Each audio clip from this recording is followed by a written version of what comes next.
Hello and welcome, my dear friends and my students. I, John Rizvi, welcome all of you to this official YouTube channel named study 91। जी हाँ, और named और called के साथ as का use कतई नहीं होता। कुछ लोग कहते हैं कि it is named as, it is called as friction, जबकि क्या होता है, it is named, it is called friction. I had two friends named Raju and Rakesh. Named as नहीं लगता, ध्यान रहे, बिकॉज क्लास चल रही है कौन सी, कम्युनिकेशन की, इंग्लिश लैंग्वेज की, फ्री स्पोकन इंग्लिश क्लासेस। और आज हम लोग पहुंच चुके हैं डे 6 की तरफ। अभी तक हम लोग ने देखा, बहुत सारी चीज़ें सीखी, फंडामेंटल्स, बेसिक, और आज कुछ स्टैंडर्ड चीज़ें भी हम लोग सीखेंगे। और हम लोग हमेशा शुरुआत करते हैं किससे, कन्वर्सेशन से। यानी दो इंसान होते हैं, अलग अलग प्रोफेशन के, अलग अलग तरीके के लोग, और दोनों में चलती है वार्तालाप, बातचीत। और ये वक्त आपके साथ भी आ सकता है। सडनली आपको कोई इंसान मिल सकता है जो आपको इंग्लिश में बोलना चाहता है, बात करना चाहता है, लेकिन आप बहुत ज़्यादा घबरा जाते हो। अरे ये क्या हुआ, मेरे बॉस ने, मेरे सीनियर ने या मेरे फ्रेंड ने मुझसे अब इंग्लिश में बात करना शुरू कर दिया है। तो आप बहुत ज़्यादा हेजिटेंट फील करने लगते हो, कहते हैं अब मुझसे ना हो पाएगा। और हज़ारों वीडियोस देखे, लाखों वीडियोस देखे ऑन यूट्यूब, उसके बावजूद भी जहाँ से शुरुआत की थी वहीं पर आज भी हम हैं।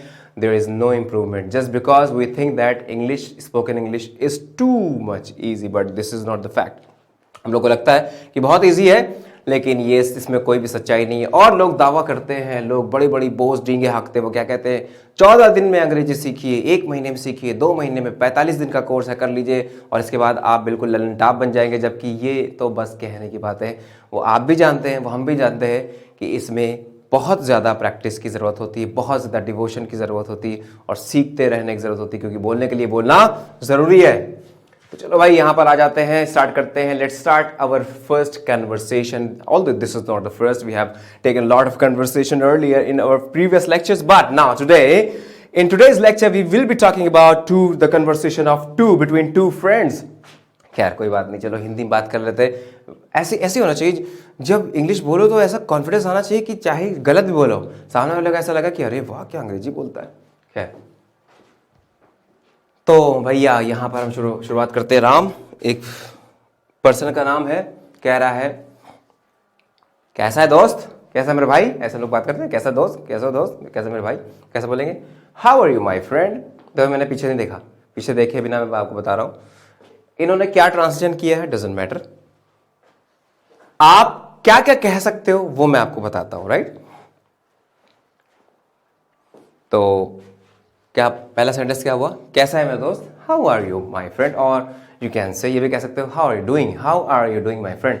यू डूइंग का मतलब ये नहीं होता कि आप क्या कर रहे हो आजकल, बल्कि मतलब ये होता है कैसे हो आप, या क्या चल रहा है आपकी लाइफ में। I am doing great, everything is fine, you can से इन reply.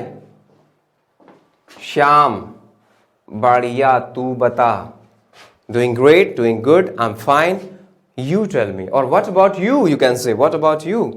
now coming to the next sentence, that is saying Ram, बस सब ठीक है, everything is fine, और क्या चल रहा है, what's going on, और what's up, right। श्याम, बस आजकल पापा के बिजनेस में लगा हूं, या लगा हूं मतलब I am engaged in my father's business, और I am busy with my father's business, ये भी कह सकते हो।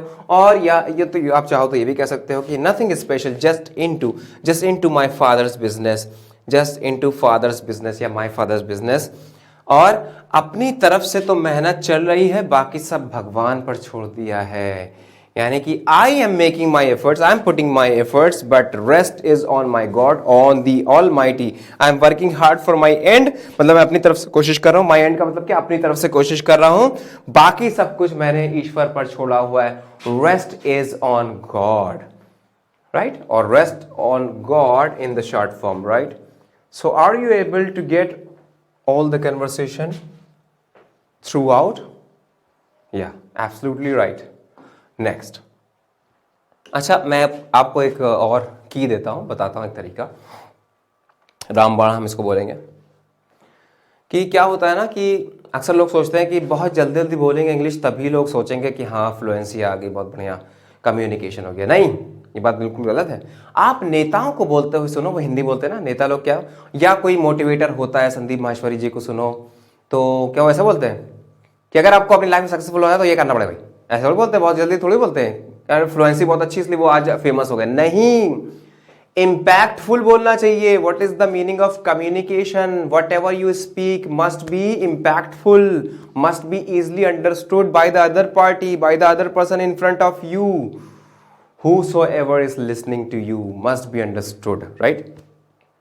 तो जो भी आप बोलो ध्यान से, बहुत ध्यान लगा के, पूरे होशो हवास में बोलो. ऐसा नहीं कि सोते सोते बोल रहे हो, यानी कि पहले तोलो फिर बोलो, कहते हैं ना. लेकिन इंग्लिश के लिए ऐसा नहीं है. इंग्लिश में बस किसी को गरिया तो नहीं रहो ना इंग्लिश में. हाँ, तो बोलना शुरू करो आज से. गलत सही कुछ बोलते हो, लेकिन हाँ, अगर आपको लगता है कि अगर आप ट्राई करना चाहते हो कि मैं अगर बोलूँ तो सही बोलूँ, मतलब बोलना एक अलग चीज़ है, लेकिन हाँ, मैं ये कोशिश करना चाहता हूँ कि मैं बोलूँ भी, कुछ भी बोलूँ, एक सेंटेंस ही बोलूँ, लेकिन वो सही हो. अगर आप ऐसा करना चाहते हो तो टेक योर टाइम. उसका तरीका क्या है, आपने देखा भी होगा कि जब नेता लोग बोलते तो कैसे कहते, तो भाई और बहनों मैं ये कह रहा था, ऐसे बहुत आराम से. ऐसा तो नहीं कि मोदी जी को हिंदी बोलनी नहीं आती होगी, लेकिन still he is taking a lot of gap between two sentences because he wants to make his speech very impactful, है ना. इम्पैक्टफुल तभी बनेगा जब आप चीज़ों को धीरे धीरे कह के बताओगे. अगर जल्दीबाजी नहीं, जल्दी बोल गए, जैसे मैं बोल रहा हूँ, जैसे मैं इस समय बोल रहा हूँ, तो सारी चीज़ें हवा हवाई हो जाएंगी, कुछ भी समझ में नहीं आएगा. लेकिन because I am teaching you and here we go with the communication classes, we need to speed it up, है ना, फॉर द टाइम बिंग. थोड़ा बहुत तो हमें तेज़ी बढ़ानी पड़ेगी, अदरवाइज हम कछुए की चाल से हमेशा चलते रहेंगे. तो यही होता तरीका बेटा. बीच बीच में हमिंग साउंड मत करो कि आप, कई लोग ऐसे करते हैं, आई वाज सेइंग दैट, ये सब करने की जरूरत नहीं यार. Take your time, take a deep breath, है ना. सांस लो, अच्छे से बोलो, सुकून के साथ बोलो, कॉन्फिडेंस के साथ बोलो, धीरे धीरे ही भले बोलो. जितने भी मोटिवेशनल स्पीकर्स होते हैं बहुत आराम से जब जनता को एड्रेस करते हैं बहुत आराम से बोलते हैं. जल्दीबाजी में बोलना, इसका मतलब क्या है कि आपकी स्पीच जो है वो फ्यूटाइल हो जाएगी, व्यर्थ चली जाएगी, मीनिंगलेस हो जाएगी. तो आप कैसे बोल सकते हो? मोटिवेशनल स्पीकर को भी सुना वैसे बोलते हैं, I tell you my story. ऐसे थे टेड टॉक स्पीकर जो थे. I would like to tell you my story when I was young. देखो बहुत आराम से, when I was young. Sentence आप सोच भी सकते हो अपने मन में, ऐसी कोई बात नहीं है अगर आप गलती नहीं करना चाहते हो तो.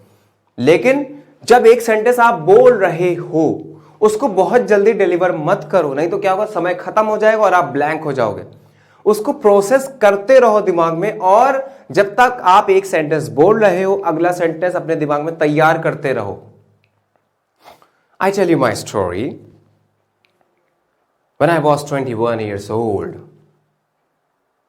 I had a very dangerous disease. So can you believe?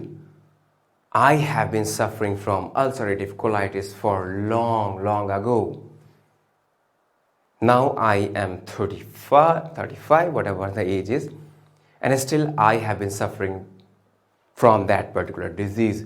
And believe me, there is no cure. Believe me, there is no cure. But I bounced back, not being very disappointed or sad with my conditions. I came up very strong. So can you believe me? Can you listen to me this way? ये तरीका होता है. हड़बड़ाओगे तो फिर कुछ नहीं हो पाएगा.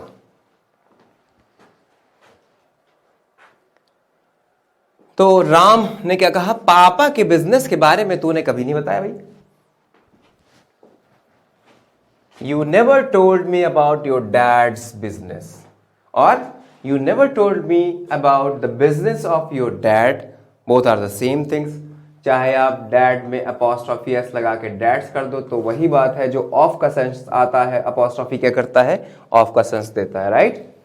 अब नेक्स्ट इज व्हाट, श्याम. कभी खास मौका नहीं मिला, नेवर गॉट अ चांस, है ना. खास मौका नहीं मिला, मौके की क्या बोलते हैं हम लोग, chance. Never got a chance. In fact, चल छोड़ ये बता मेरी जॉब कैसे चल, तेरी जॉब कैसे चल रही है. लीव इट, छोड़ के मतलब लीव इट, है ना. और लेट इट बी, ये भी कह सकते हो, leave it, let it be, और एनीवे, कुछ भी आप लगा सकते हो. ये बता तेरी जॉब कैसे चल रही है. Just tell me how your job is going on, है ना. जैसे हाउ इज योर जॉब और how your job is going on, ये भी कह सकते हो. स्पोकन है, इसमें बहुत ज्यादा ग्रामर का ख्याल ना रखो, बस बोलना सीखो. Now the next is Ram. Job ठीक चल रही है, जॉब इज गोइंग वेल, है ना. अब तेरा दोस्त मैनेजर बन गया। Now your friend is a manager और your friend has become a manager और I am a manager now. यहां तक कि मेरी शादी भी तय हो गई है। शादी तय हो जाना मतलब क्या है? तय के लिए क्या लगाएंगे? माई मैरिज इज अरेंज्ड, तय हो गई ना, या माई मैरिज इज फाइनलाइज्ड, है ना, ये कह सकते हो। Marriage is finalised as well, ये भी कह सकते हो। अब श्याम ने कहा, राम और श्याम से मुझे याद आ गया, पता है क्या, ये नाम ऐसे ले लिए, मुझे मूवी याद आ गई हेरा फेरी, है। कहता जब दोनों आपस में लड़ाई कर रहे हो तो कहता ये नाम क्या है तेरा, नाम क्या है? कहता बाबू भैया, ये बाबू भैया तो मेरा नाम, तेरा नाम नहीं, बाबू बाबू भैया मेरा नाम।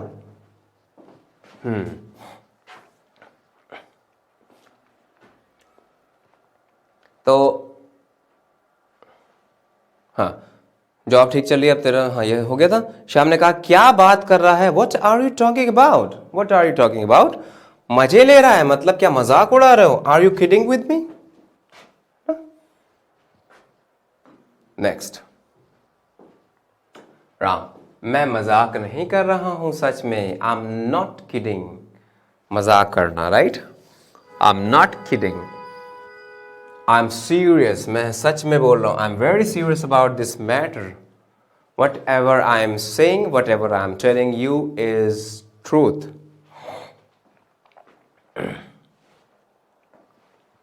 श्याम, कब, when, कब है शादी, ये भी कह सकते हो कि when it is, ऐसे भी कह सकते हो, कब है शादी, when it is।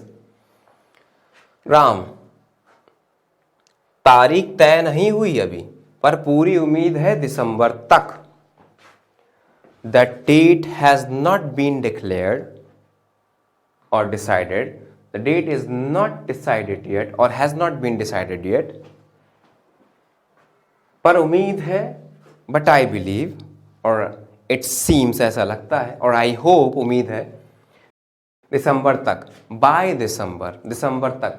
जब हम टाइम के साथ बाय का यूज करते हैं, जब हमें ये पता होता है कि पहले पहले काम खत्म होने की उम्मीद है, दिसंबर तक हो जाएगी, बाय दिसंबर, पहले पहले।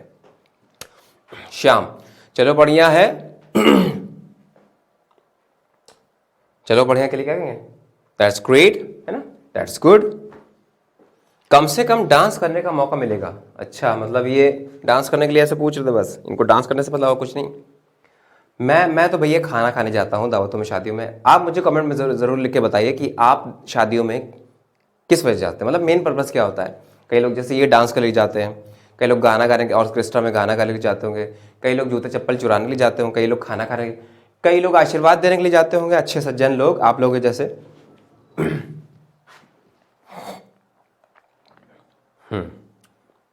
कम से कम डांस करने का मौका मिला, at least I will get a chance to dance, right? Next, Ram कह रहा है डांस तो ठीक है पर शॉपिंग वगैरह में साथ चलना पड़ेगा। डांस तो ठीक है, alright, dance is fine, you can dance, but the main thing is that, वो बात क्या है, you will have to come with me for shopping, है ना, you will have to go with me or come with me for shopping or something। Shopping वगैरह का मतलब क्या है, शॉपिंग और समथिंग, शॉपिंग वॉपिंग नहीं बोलते, जैसे शॉपिंग एंड ऑल भी कह सकते हो। श्याम, चल ठीक है, कॉल कर देना, ऑलराइट, और it's okay, everything is fine, please do a call और मेक ए कॉल, है ना, और simply call me, do call मी, ये भी सही है। आपको पता है कि जब किसी चीज को एम्फेसाइज करते हैं तो अफर्मेटिव सेंटेंस में डू, डज या डिड का यूज करते हैं। फॉर एग्जांपल, या I do trust you, I do not trust you, I do trust you, I do study, I do go, सही है। मैं जाता तो हूं, मैं खाता तो हूं, जब ये कहना हो तब आप इसका यूज करते हो, राइट। यहां तक क्लियर हो गया। अब राम, अच्छा चलते हैं, अब अंधेरा हो रहा है, all right, let's go now, अब चला जाए या चलते हैं, वेल लेट्स गो नाउ, अंधेरा हो रहा है, इट्स गेटिंग डार्क, है ना, अंधेरा हो रहा है, इट्स गेटिंग डार्क, और आई कैन सी डार्कनेस, है ना, और इट इज गेटिंग लेट, और it is the time is towards night.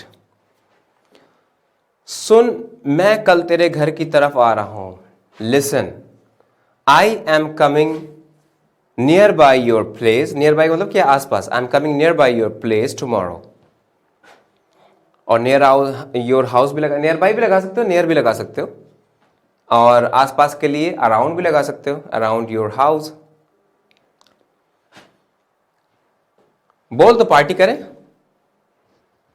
Please let me know या tell me if we can party. If you say we can have a party, we can have a party as a noun or simply we can party, आपने party को verb की तरीके से use कर लो, कोई दिक्कत नहीं, स्पोकन में चलता है। वैसे काफी दिन हो गए, it has been so long, anyway it has been so long, और it has been many days. Next, Shyam, जब मर्जी दोस्त, एनी टाइम माई फ्रेंड। जब भी मर्जी हो, any time my friend. Ram, चल मैं कॉल करूंगा good night. I will call you good night. अच्छा, take care, good night. Good night may take care, right? Now the conversation has been completed. Now coming to the next slide, that is saying frequently used words and their meanings. Again, we already discussed 45 words in the previous class, and now coming to other 45 questions, 45 words, most important or we can say commonly used words or most frequently used words we are talking about here. So we can say the first word here is cut. Cut का मतलब काटना, cut cut cut, तीनों form cut ही होती है। Bite का मतलब भी काटना होता है, लेकिन बाइट का मतलब दांत से काटना है। जी कैन सी हेयर, दांत से काटना बाइट होता है। उसकी सेकंड फॉर्म बिट बिट होती है। उसके बाद बो की बात की जाए तो बो का मतलब क्या होता है, धनुष। ये एक नाउन है, इसकी कोई फॉर्म नहीं होगी। एरो का मतलब तीर होता है। स्पून का मतलब चम्मच होता है। ओपन का मतलब I am opening the door, I am opening my system, I am opening my business, है ना। कोई चीज़ स्टार्ट करना है, खोलना। क्लोज का मतलब बंद कर देना है, और किसी चीज़ को, किसी को कोई चीज़ कार्य अगर चल रहा है तो उसको क्लोज कर देना, है ना। और क्लोज का एक और मतलब होता है, he is my close friend. मतलब क्या हुआ, करीबी, यानी कि जिससे मैं बहुत घुला मिला हूँ, उसके लिए भी क्लोज वर्ड का यूज। क्लोज रिलेटिव्स यानी करीबी संबंधी। स्माइल का मतलब मुस्कुराना होता है। लाफ का मतलब हंसना होता है। नेक्स्ट, कावर्ड का मतलब बहादुर। कावर्ड का मतलब बहादुर है, ये क्या है? अच्छा, कुछ गलती लिख गई यहाँ पर। स्माइल तक तो सही था, ये कावर्ड यहाँ लिखा हुआ, देखो ये कावर्ड है। कावर्ड या हिंदी में इसको कहें कावर्ड। और कावर्ड का मतलब बहादुर नहीं होता है, कायर। कायर होता है कावर्ड। तो फिर बहादुर क्या होता है? ब्रेव। ठीक, याद रखो, ब्रेव। फॉर एवर का मतलब क्या होता है? हमेशा। फॉर एवर, हमेशा यहां लिखा नहीं है। रेडिश का मतलब क्या होता है? मूली। गाजर नहीं, मूली, रेडिश। गाजर कैरेट होता है, यहां लिखा ना कैरेट, गाजर। पेन, दर्द। लायन, शेर, टाइगर, बाघ, है ना। चीता भी, चीता ये अलग अलग किस्म है शेर की या लायन की। फॉक्स, लोमड़ी, इतना तो आता ही होगा ना। फिर भी क्योंकि मैं बिगनिंग से स्टार्ट कर रहा हूं तो मैं ये मान के चल रहा हूं कि आपको कुछ नहीं आता। So starting from very scratch. Scratch का मतलब क्या है? Starting from the very beginning. Tall, कुछ चीजें इधर की उधर हो गई, कोई बात नहीं। टॉल का मतलब लंबा। शॉर्ट का मतलब छोटा। माई का मतलब मेरा। माइन का मतलब भी मेरा होता है। क्या फर्क होता है? This car is mine, this is my car. This is my book, this book is mine, right. His उसका, हर किसी महिला के लिए उसका, और हर्ष दिया जैसे वही चीज होती है, कोई दिक्कत नहीं है। पोजिशन केस है सारे। और अर्स, देन।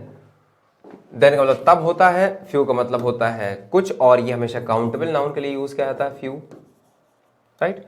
जबकि लिटिल आता है अनकाउंटेबल नाउन के लिए। इतनी बात समझ में आ रही है? सम का मतलब कुछ होता है। ब्लैंकेट कंबल होता है, ब्रिंग का मतलब लाना कोई चीज़ है ना, bring something, bring a glass of water for me. Bunch का मतलब गुच्छा होता है, केज का मतलब पिंजड़ा होता है, पिंजड़ा जिसमें हम लोग कैद करते हैं पंछियों को। केव का मतलब गुफा होता है, डेन का मतलब अड्डा होता है ना, डेन। और डीप का मतलब गहरा, deep thoughts, I was lost in my deep thoughts. और you can take deep breathing. Dust धूल, अर्ली पहले, कीप का मतलब रखना, keep your books in a row, रखो है ना। और कीप ऑन गोइंग मतलब चलते रहो, जाते रहो, keep on going, keep on doing, keep on learning your homework, keep on watching my television, keep on watching my videos, right. Towards का मतलब किसी की तरफ, थ्रेटन का मतलब क्या होता है, I was threatening my friends, मतलब धमकी देना, धमकाना, threatening. Now coming to some special and most commonly used preposition, because prepositions play a very vital role when it comes to forming a sentences. तो different type को of sentences को बनाने के लिए हमें प्रीपोजिशन की ज़रूरत बिल्कुल बहुत ज़्यादा पड़ती है। तो सबसे पहले देखते हैं कि लिखा हुआ है फ्रॉम। फ्रॉम कहाँ कहाँ पर बच्चों यूज़ किया जाता है, किस किस सेंस में, मैं बताते चलता हूँ सभी के साथ। जैसे please, I am coming from Delhi, red से लिख देते हैं, ज्यादा विजिबल होगा। आई am coming from Delhi, place के लिए आ गया। फिर टाइम, फ्रॉम मंडे और 2 o'clock to 5 o'clock, from Monday to Tuesday, right, और Sunday, Monday to Sunday, time के लिए आ गया। सोर्स के लिए भी आता है, सोर्स मतलब the leaves are coming from the tree, leaves कहां से आ रही हैं, ट्री से आ रही हैं। तो समझ में आ गया, सोर्स के लिए, प्लेस के लिए, टाइम के लिए आता है। ये ओ डबल एफ वाला ऑफ होता है, ओ एफ वाला ऑफ होता है पोजीशन को बताने के लिए। जैसे मैंने कहा कि it is the book of, it is the chapter of this book, it is the chapter of this book, ये चैप्टर है इस बुक का, right. He is the father of my uncle, मेरे अंकल के फादर, तो वो of position बताता है। जबकि ओ डबल एफ बताता है किसी से दूर जाने की कंडीशन में, किसी से जुदा होने की कंडीशन में। जैसे हमने कहा सी ऑफ, किसी को सी ऑफ करना है तो कौन सा वाला ऑफ, सी ऑफ, राइट। इतनी बात समझ में आ रही है। सेपरेशन के लिए, या अगर हमने किसी चीज को कॉल ऑफ कर दिया, इसका मतलब क्या है, मैंने उस चीज को स्थगित कर दिया, पोस्टपोन कर दिया, खत्म कर दिया, कॉल ऑफ।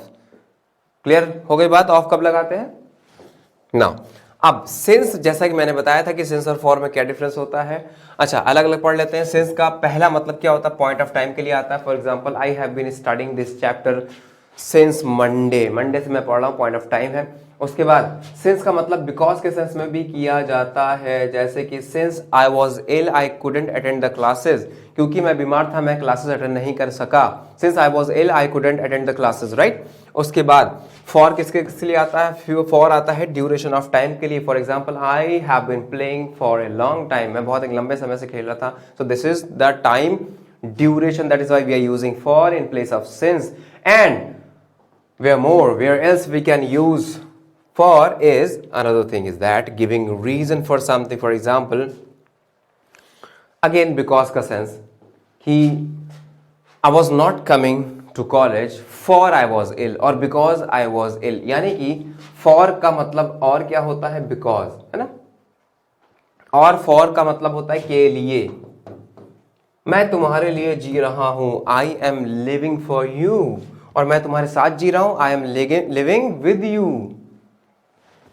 और मैं तुम्हारे खिलाफ जी रहा हूं, I am living against you. Clear? इन और एट जगह के लिए, पहले पॉइंट ऑफ टाइम के लिए बात करें कि भाई अगर हम किसी टाइम की बात करते हैं, जैसे he was in time, time में था, या ही केम हियर इन जनवरी, और कह सकते हैं आई लिव इन इंडिया, जगह के लिए आ गया। एट कंपेरेटिवली स्मॉल प्लेसेस के लिए आता है, जैसे आई लिव एट, एग्जाम्पल दे रहा हूं, आई लिव एट परेरा इन खरेरा, है ना। तो परेरा एक छोटी जगह है, खरेरा बड़ी जगह है ना। ये भी कह सकते हैं कि आई लिव एट नैनी इन प्रयागराज। और एक बात बहुत इंपॉर्टेंट मैं आपको बता दूं कि जब हम मॉर्निंग की बात करते हैं, गुड आफ्टरनून की बात करते हैं, तो इन का यूज करते हैं। I will see you in the morning, I get up early in the morning, है ना। In the afternoon, in the evening. लेकिन बच्चों एट किसके लिए आता है? एट नून, एट नाइट, इनके लिए एट का यूज करते हैं। एट डॉन, DAWN, मतलब एकदम जब सवेरा होता है, ब्रह्म मुहूर्त की बात करता है, वो डॉन कहलाता है, DAWN। नाउ इनटू की बात कब करते हैं? When we talk about something in motion and the motion takes place when there is a kind of displacement in the medium. मतलब जब मीडियम में डिस्प्लेसमेंट होता है, चेंज होता है, तब हम इन से इनटू कर देते हैं। फॉर एग्जाम्पल मैंने कहा, बहुत ध्यान सुनना क्योंकि स्पोकन की क्लास है, मैं ज्यादा लिखूंगा नहीं, मैं बस मुझे सुनो और समझो। मैंने कहा कि Babu Rao is swimming in the river. बताओ, इन द रिवर या into the river? Babu Rao is swimming, motion है तब भी Babu Rao is swimming in the river. पता है क्यों?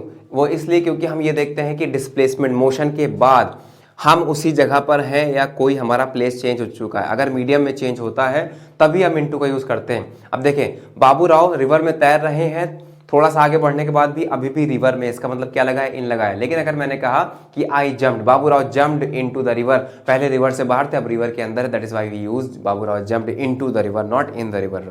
क्लियर?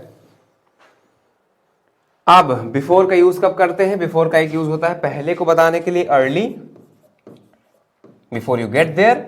और बिफोर का एक और मतलब होता है सामने। आई कैन सी अ जज बिफोर मी और इन फ्रंट ऑफ मी, सामने। ठीक, नेक्स्ट।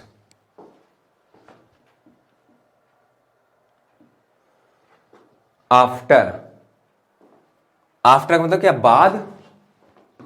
और किसी का पीछा करते हैं, पीछा करना, तो भी हम लोग, यानी फॉलो करना, तब भी हम लोग आफ्टर का यूज करते हैं। जैसे he was after a girl, मतलब वह एक गर्ल के पीछे पड़ा हुआ था। He was after a girl. अच्छा, बाय बहुत सारी जगहों पे यूज होता है। पहला क्या लिखा है? जब आप किसी ट्रैवल के मीडियम को शो करते हो, जैसे आई केम हियर बाय बस, बाय ट्रेन, बाय एयर, तब हम लोग बाय का यूज करते हैं। दूसरा क्या? पैसिव में, for example he was killed by me, हालांकि मैंने उसे नहीं मारा। He was killed by me, तो बाय यहां पर किसके लिए आया? पैसिव मोड बनाने के लिए। Preposition in most of the cases by का यूज किया जाता है। अब जैसे I wrote a letter, so the letter was written by me, तो पैसिव में आता है। दूसरा क्या? आस्किंग, टाइम बताने और पूछने के सेंस में, जैसे what is the time by your watch, आपकी घड़ी में क्या टाइम है। Never say what is the time in your watch, क्या बोलेंगे? What is the time by your watch, यानी आपकी घड़ी के द्वारा क्या टाइम बताया जा रहा है। So what is the time by your watch, asking time, ये हो गया। अब मेजरमेंट, जब किस चीज को हमें किसी उसके यूनिट में नापना होता है या मापना होता है, always say bye. For example मैंने कहा कि तेल लीटर में बेचा जाता है या मेजर किया जाता है। So oil is sold in litre, नहीं, गलत हो जाएगा। Oil is sold by the litre, by the litre. Cloth is sold और cloth is measured by the metre. Clear हो गया ये कि यूनिट के लिए या मेजरमेंट के लिए कब ये आता है, बाय का यूज कैसे करते हैं। अब क्या है? बाय द टाइम, देखो जैसे I will complete my homework by Sunday, I will complete my homework by Sunday, यानी संडे तक मैं कंप्लीट कर लूंगा। उस केस में भी हम लोग बाई का यूज करते हैं। और जब किसी की हम लोग कसम खाते हैं तो हम ये नहीं कहते कि I swear of your head, मैं तुम्हारे सर की कसम खाता हूं। ये कहना बिल्कुल अपराध है, गलत है, बल्कि क्या कहना होगा? I swear by your head. और वो मूवी याद रख लेना जिसमें कहा जाता है कि तुम्हारे सर, बाय गॉड की कसम, बाय गॉड की कसम। तो बाय गॉड का मतलब ये हुआ कि जब हम कसम किसी खाते हैं तो बाय वर्ड का यूज करते हैं। तो आई swear by your head, I swear by you, मैं तुम्हारी सर की कसम या तुम्हारी कसम खाता हूं। So I swear by you, not swear of you. अब विद कहां कहां पर आता है? विद तो पहला भैया साथ देने के लिए, जैसे I am standing with my friend, I am going to my college with my teacher, साथ के लिए। और दूसरा अकम्पनी का मतलब क्या है? साथ देना। और दूसरा क्या है?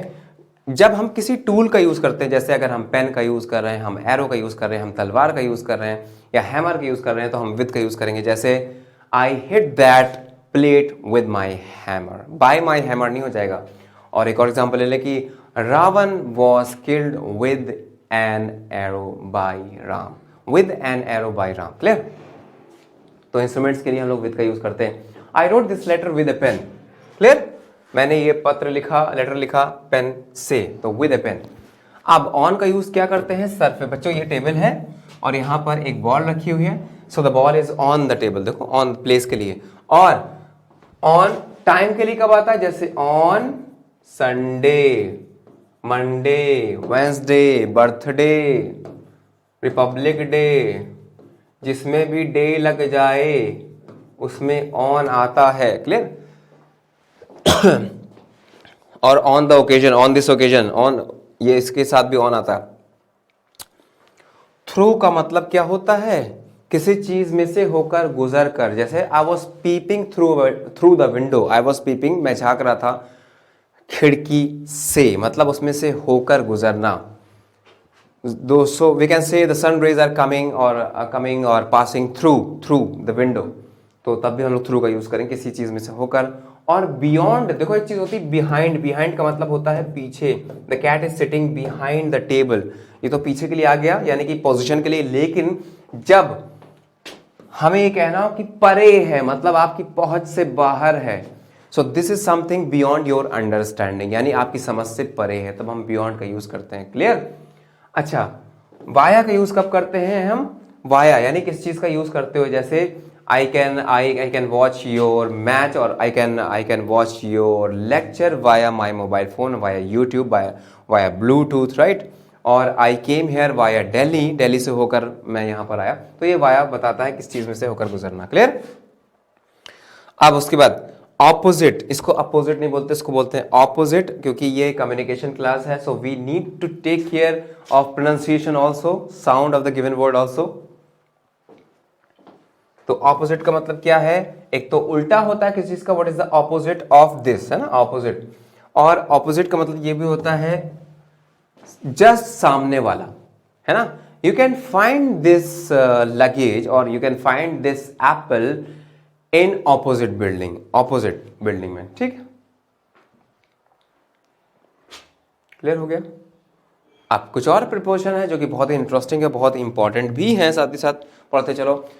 बीनीथ और अंडरनीथ का आजकल बहुत ज्यादा मॉडर्न जमाने में बहुत ज्यादा इसका यूज होने लगा है। क्या होता है, अंडर तो है, कोई चीज किसी सर्विस के नीचे तो है, लेकिन पूरा पूरा छू रहा है। फॉर एग्जाम्पल, अगर हम ये मान लो किताब है ना,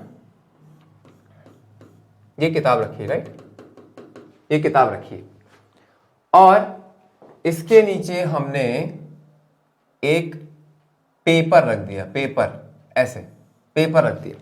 अब जाहिर सी बात है कि पेपर जो है पूरा पूरा इसके नीचे टच कर रहा है सरफेस से, तो हम अंडर ना बोलने बजाय क्या बोलेंगे, the piece of paper is underneath the book और बीनीथ द बुक, ऐसे बोलेंगे। क्लियर हो गया कि अंडर, बीनीथ और अंडरनीथ क्या होता है, और बीनीथ अंडरनीथ एक ही चीज है, ये थोड़ा सा फॉर्मल साउंड करता है अंडरनीथ, क्लियर। अब अबाउट कैसे कैसे हम लोग यूज करते हैं, जैसे मैंने कहा मैं जाने वाला हूं, I am about to go, train छूटने वाली है, the train is about to depart, और डिपार्चर, क्लियर।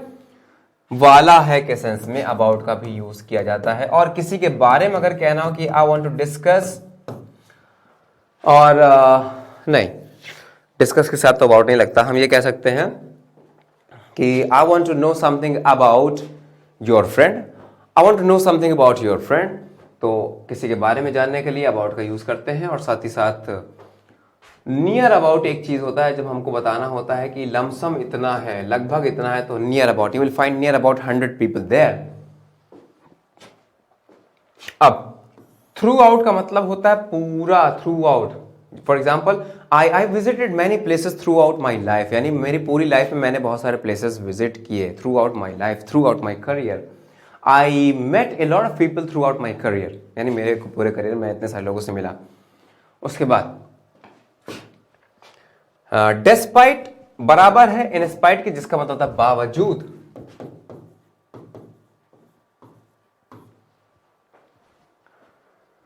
अच्छा डॉक्टर होने के बावजूद वह मुझे सही नहीं कर पा रहा है, तो कैसे बोलेंगे इसको, डिस्पाइट बीइंग और in spite of being a good doctor he is unable to treat me, right, he is unable to treat मी।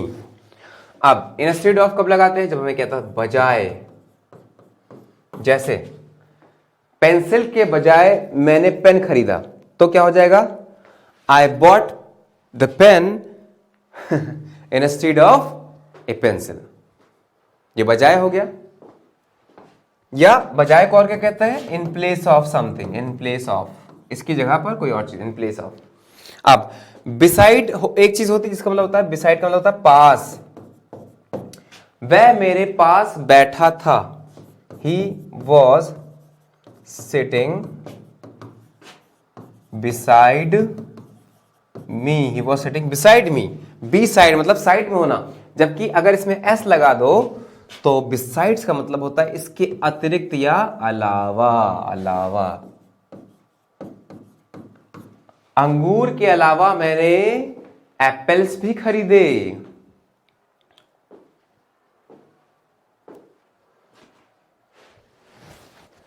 तो आई परचेज्ड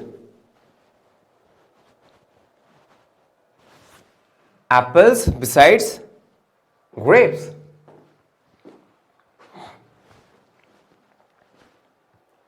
क्लियर है? उम्मीद है समझ में आ गया होगा। अब कुछ स्पेशल टाइप के सेंटेंसेस हम लोग देखेंगे जो कि बहुत ही ज्यादा इंपॉर्टेंट होते हैं, और अक्सर हम लोग सोचते हैं कि कैसे इनको हम लोग ट्रांसफॉर्म करें, कैसे हम बोलें। कई लोग कहते हैं संभल कर चलो कहीं ऐसा ना हो, देखो कहीं ऐसा ना हो गिर पड़ो, तो कहीं ऐसा ना हो बात है, अन्यथा कहीं ऐसा ना हो, या संभल कर चलो अन्यथा गिर पड़ोगे, या संभल कर चलो अन्यथा नहीं तो गिर पड़ोगे, या नहीं तो गिर जाओगे। तीनों बातें एक हैं। अब इनके लिए कौन कौन से वर्ड्स का यूज करते हैं वो देख लें। पहला वर्ड है लेस्ट, दूसरा वर्ड है अदरवाइज, और तीसरा वर्ड है एल्स। तीनों का एक ही मतलब है, कहीं ऐसा ना हो, या अन्यथा, या नहीं तो। चलो फ्रेम करते हैं इसका सेंटेंस।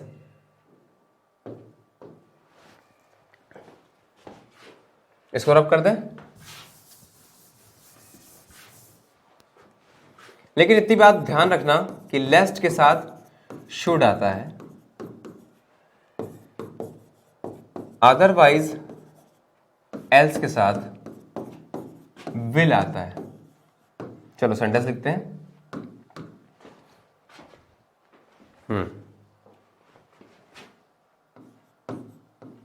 संभल कर चलो कहीं ऐसा ना हो गिर पड़ो। संभल कर चलो कहीं ऐसा ना हो गिर पड़ो, तो क्या हो जाएगा? Walk carefully. अब इनमें से कोई भी चाहो लगा सकते हो, लेस्ट अदरवाइज एल्स, लेकिन अगर लेस्ट लगाना तो शुड लगाना, अदरवाइज या एल्स लगाना तो विल लगाना। जैसे lest walk carefully, lest you should, गिरने के लिए फॉल, यू शुड फॉल। अगर इसको दूसरे तरीके से बनाना है तो वॉक केयरफुली, अदरवाइज और एल्स यू विल फॉल।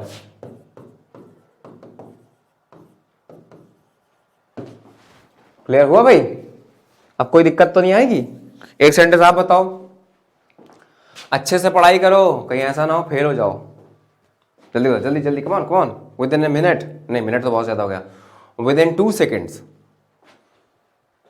अच्छे से पढ़ो, कहीं ऐसा ना फेल हो जाओ।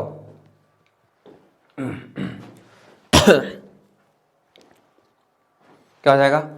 वॉक नहीं, स्टडी प्रॉपरली और study well, लेस्ट you should fail और अदरवाइज यू विल फेल। हाँ, अब क्या है? अब चाहे जो हो जाए मैं दुनिया से अपना डरूं। आपने एक गाना सुना होगा, उसमें चाहे जो हो जाए बहुत यूज हुआ था। तो कई विद्यार्थी सोचते हैं कि सर इसको इंग्लिश में क्या बोलेंगे, तो बोलेंगे इसको कम व्हाट में। क्या बोलेंगे? कम व्हाट में, चाहे जो हो जाए, कम व्हाट में, चाहे जो हो जाए मैं तुम्हारी बात नहीं सुनूंगा। कम व्हाट में I will not listen to you, चाहे जो हो जाए मैं तुम्हारा ख्याल नहीं रखूंगा। चाहे जो हो जाए कम क्या लिखा है? कम व्हाट में I won't take care of you. Clear? I won't take care of you, और ये भी कह सकते हैं आई वॉन्ट, वॉन्ट का मतलब यहाँ पे क्या, विल नॉट, वॉन्ट, ये I won't care for you, I won't take care of you. Take care के साथ ऑफ आता है, सिर्फ केयर के साथ फॉर आता है। I care for you, I take care of you. Clear? चाहे जो हो जाए मैं पढ़ाई नहीं करूंगा, कम व्हाट में आई विल नॉट स्टडी। चाहे जो हो जाए मैं टीचर की बात नहीं मानूंगा, कम व्हाट में I will never follow my teachers word, है ना, टीचर्स वर्ड, टीचर की बात। चाहे जो हो जाए मैं शादी में नहीं जाऊंगा, कम व्हाट में I will not attend the party, I will not go to the marriage party.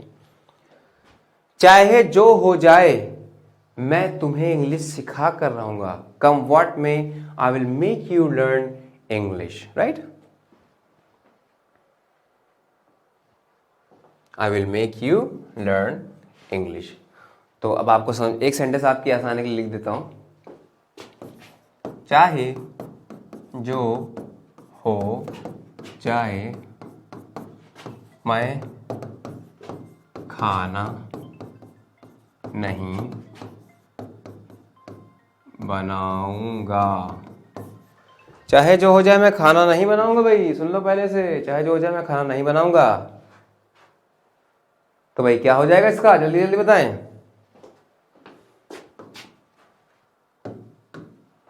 Come what may I want cook और prepare food. Come what may I want cook food. अच्छा, अब ये सब सीख गए आप लोग। अब अगला क्या है, वे दिन चले गए। वे दिन चले गए जब मैं उससे चोरी छुपे मिला करता था। वे दिन चले गए जब मैं उससे बात किया करता था। वे दिन चले गए जब मैं स्कूल जाया करता था। तो ऐसे कैसे बोलोगे भाई, इसको बोलेंगे हम लोग gone are the days, gone are the days. हालांकि ऐसा भी बोल सकते हो कि दोज डेज हैव पास्ड, लेकिन वो ओल्ड तरीका, पुराना तरीका, अच्छा तरीका नहीं समझा जाता है। इसको एम्फेसाइज करके बोला है तो कैसे बोलेंगे, गॉन आर द डेज। तो वे दिन चले गए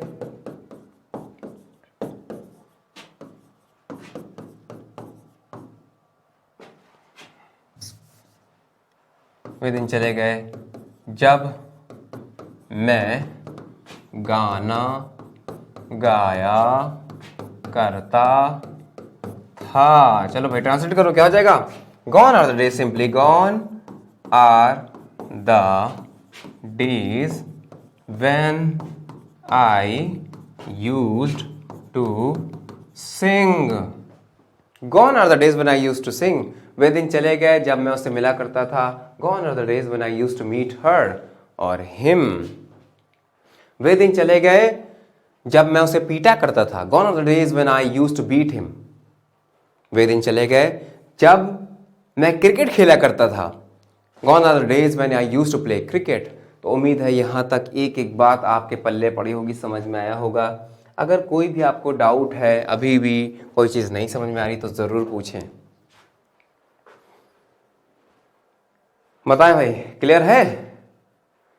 एक चीज़ और बचती है थैंक यू से पहले, कभी ना कभी तो तुम जरूर आओगे, कभी ना कभी ये दिन जरूर आएगा, कभी ना कभी तुम पास जरूर हो जाओ, कभी ना कभी तुम अंग्रेजी जरूर सीख जाओगे। तो इसको क्या बोलेंगे भाई, इसको बोलेंगे सूनर और लेटर। सूनर और लेटर। तो मैं लिखा, एक गाना है ना, कभी ना कभी तो मिलोगे कहीं पे हमको यकीन है, ये वाला लिखते एक बार। लेकिन उससे पहले छोटा सेंटेंस, कभी ना कभी, कभी ना कभी तो मैं तुम्हें पढ़ाऊंगा, कभी ना कभी तो मैं तुम्हें पढ़ाऊंगा। तो सूनर और letter I will teach you. Sooner or later I will teach you. और जो मैंने अभी गाना सुनाया था आपको, उसके पैसे बाद में दे देना 10 रुपए। लेकिन अभी ट्रांसलेशन हम लोग करेंगे कि कभी ना कभी तो मिलूंगा तुमसे, मुझे है यकीन है ना। तो सूनर और later I will meet you somewhere I believe, है ना। कभी ना कभी तो मिलोगी कहीं पे, मुझको यकीन है, आई बिलीव। क्लियर। तो ये आपका सिंप्लीफाई हो गया सेंटेंस। तो अब मुझे यकीन है कि आपसे सारे के सारे इस टाइप के सेंटेंसेस हो जाएंगे। और आज के लिए बच्चों बहुत है, इतना काफ़ी है। और जैसा कि आपने देखा, मैंने बहुत ज़्यादा पेस में पढ़ाया, बहुत स्पीडली पढ़ाया, क्योंकि मैं चाहता हूँ कि आप लोग ज़माने के साथ चलो। क्योंकि अगर आप सोचते रह जाओगे कि बोलना है कि नहीं बोलना है, सही बोलना गलत बोलना है, तो ज़माना आगे बढ़ जाएगा और आपको पता तक नहीं चलेगा, लोग आपको कुचल के चले जाएंगे। इसलिए ज़माने के साथ आगे बढ़ते रहना बिल्कुल ज़रूरी होता है। अपने ज्ञान को बढ़ाइए, दूसरों के ज्ञान को बढ़ाइए, ताकि हम सब का विकास हो, एक साथ भला हो सके। और अपनों का ख्याल रखिए, ऐसे ही हमेशा सीखते रहिए। और हाँ, एक बात और, भले ही मुझे पता है कि कई लोग आते हैं और व्यूअर्स आते हैं जो किसी टीचर्स को नहीं पसंद करते हैं, तो गरिया के चले आते हैं या उल्टा सीधा बोल देते हैं। आप मुझे ये बताओ कि हम कह रहे हैं टीचर कुछ नहीं आता, कुछ भी नहीं आता, लेकिन कुछ आपसे ज़्यादा तो आता ही होगा ना, थोड़ा बहुत आपसे ज़्यादा आता होगा।